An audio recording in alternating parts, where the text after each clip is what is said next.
The last speaker today is Margherita Scipione from the University of Modena Reggio Emilia, and she will talk about Deep Unfolding network for few-view tomographic image reconstruction. Hello everyone, I'm Margherita, and I am a research fellow at the University of Modena Reggio Emilia. And today I'm talking about my research project, Deep Unfolding network for few-view tomographic image reconstruction. And for this project, I have worked with the professor Arenzano, the professor Marco Prato, and PhD student Andrea Sebastiani.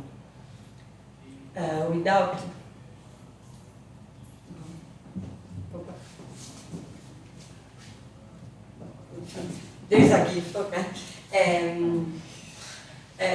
Without going into the details of the computed tomography, or CT, its acquisition process is described by this inverse problem, where F is the image you want to reconstruct, G is a sinogram, really there is an image, okay? And epsilon is a measurement noise, and M is a projection matrix. When you try to solve these inverse problems in the real cases, several problems are observed, because in the real cases the matrix is very sparse and large, the problem is ill-conditioned, and in few-view CT case, namely the CT where a limited number of projections are considered, the system is underdetermined, and in particular the solution is not unique. Then to solve the inverse problem, one possible approach is the model-based one, which allows the inverse problem to be reformulated as the following optimization problem, okay, where F is a fidelity term, lambda is a regularization parameter, and R is a regularization term. In particular, for our project, we assume as a fidelity term this square function, as a regularization term smoothed total variation, and the feasible set is defined as follows. One of the most common approaches to solve the optimization problem is through iterative methods, which can provide good results or reconstruction. However, this method depends significantly on a set of parameters, which can be estimated through computationally and time-expensive alternative method. Another and more recent way to solve the variational problems is through deep unfolding networks, or DUN. The deep unfolding network can be seen as a hybrid between the iterative method and a deep network method. In particular, starting from a problem and a fixed and iterative method, the idea behind the DUN is to enroll the iterative method within a deep neural network, and the parameters of the method, and possible those of the model, for example, lambda, are turned into network parameters, and they are learned from the training dataset.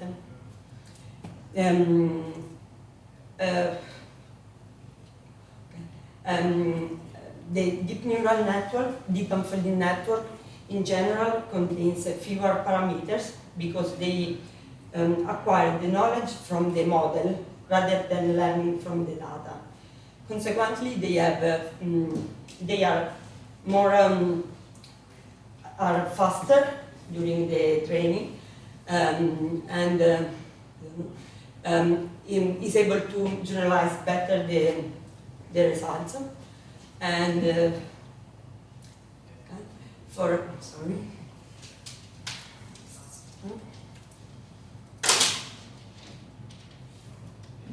our project, we have implemented a deep unfolding network for few-view tomographic image reconstruction, and this architecture was produced by modifying RSNet. RSNet is a DUN obtained by enrolling the proximal interior quant algorithm in order to solve the brain problems. In the following, our architecture is called CTRSNet, and in general, the proximal interior point algorithm is obtained by combining an interior point algorithm with forward-backward proximal algorithm. And the idea behind the interior point method is to replace the initial constrained optimization problem with a sequence of unconstrained subproblems with this form, where B is the barrier function and mu is the barrier parameter.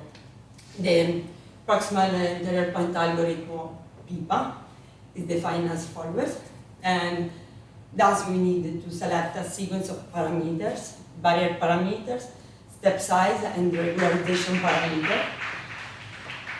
The idea behind the proposed method is not to set these parameters, but to enroll the iterative method into a deep network and to allow the architecture to learn the parameters.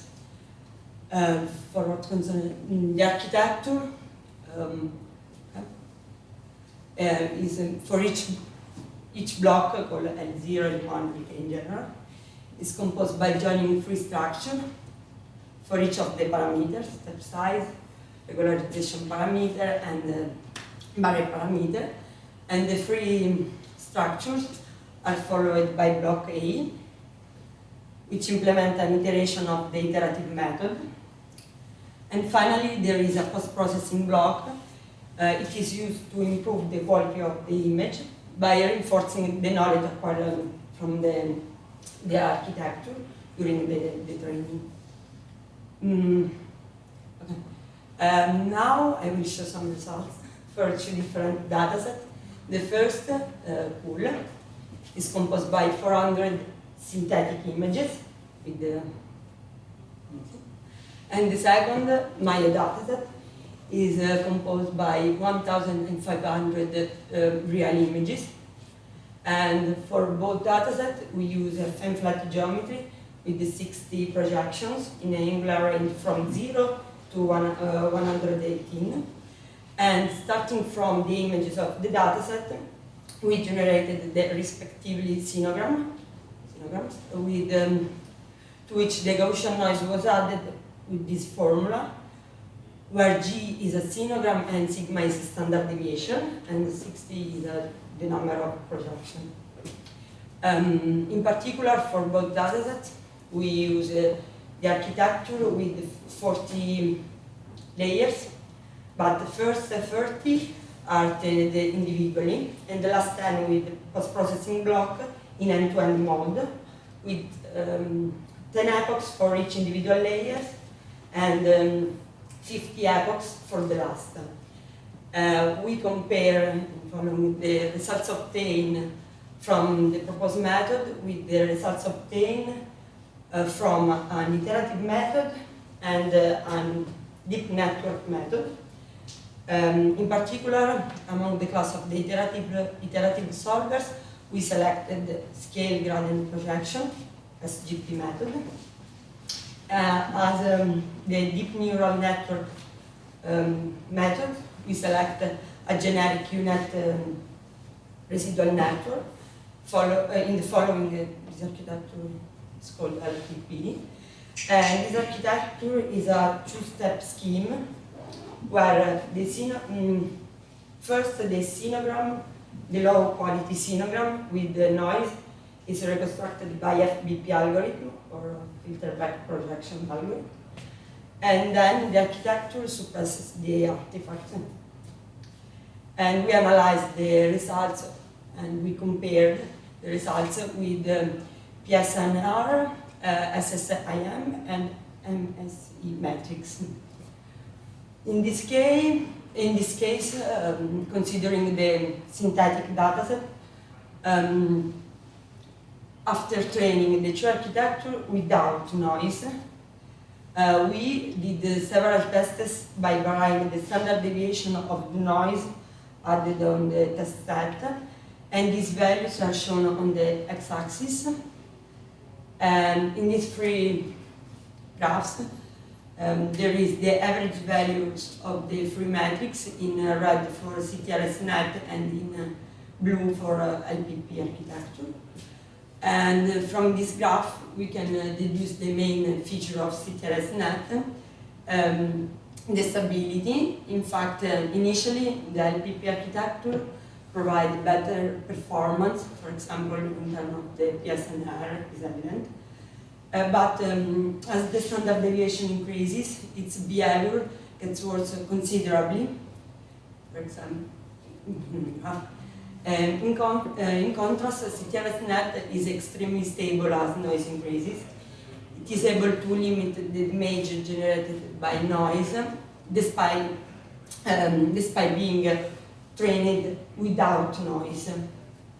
Further confirmation of the stability of the CTRS-net is provided by the results obtained on the real dataset. After training the architecture with noise given by 0.05, they were tested on the test set with 327 images, where the noise was added with sigma chosen randomly in the range 0.04 to 0.08. In these three graphs, there are shown the box plot in orange for CTRS-net and in blue for LPP. As it can be seen from the graphs, not only CTRS-net define better performance on average, but it is also much more stable. In fact, CTRS-net mean and median are very close, and it has a smaller box plot than the LPP. Okay. And finally, we analyzed some reconstructions for visual feedback. In particular, the reconstruction obtained, the SGP reconstructions were obtained by choosing the regularization parameters from 20 different tested values, and we retain the one to leading the highest PSNR. And the CTRS-net and LPP reconstructions were obtained by considering the training with sigma equal 0.05. Sorry. Yes. In this first application, noise with sigma equal 0.03 was added on the test image, and as it can be seen from the table, in terms of the matrix, CTRS-net performs better than the other, also graphically really, because SGP reconstruction is particularly noise, and LPP tend in some cases to overestimate the internal structure. And this is the last example. In this case, we consider the higher sigma values than that we use in the training, because we use sigma equal 0.075. And in this case, CTRS-net, it's able to provide good quality reconstruction, even the higher sigma values. Also in this case, SGP is particularly noise, and LPP reconstruction present an excessive smoothing and a loss of information, I don't know if you see, but leading the presence of the many incorrect pixels. And thus the proposed approach, proposed architecture, is able to provide good quality reconstruction, even in the context where the presence of the noise is significantly. It's able to overcome the comparative variational approach with automatically set of parameters, and in particular, the results obtained have shown that the proposed approach is particularly stable, since allowed to dampen the perturbation generated by noise level different from those used in the training. And thank you. And there is a reference.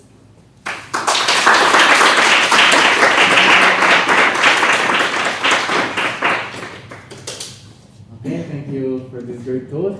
So, is there any question? just a question about the time that each algorithm maybe takes to perform the task. Maybe it's different, some of them take more. Only in the training or the no, test? I mean afterwards, in the test.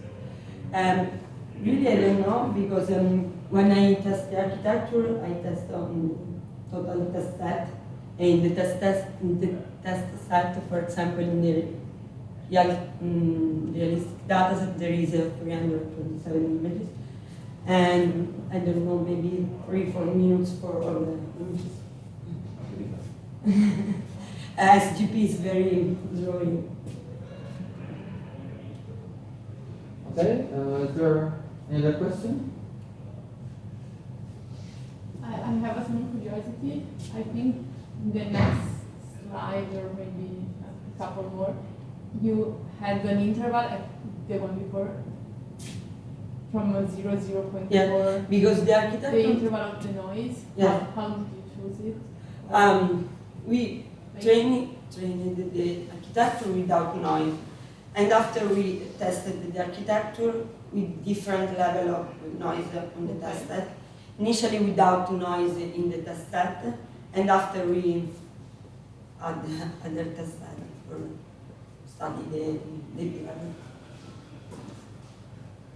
Okay, any other question? Okay, so thank you again.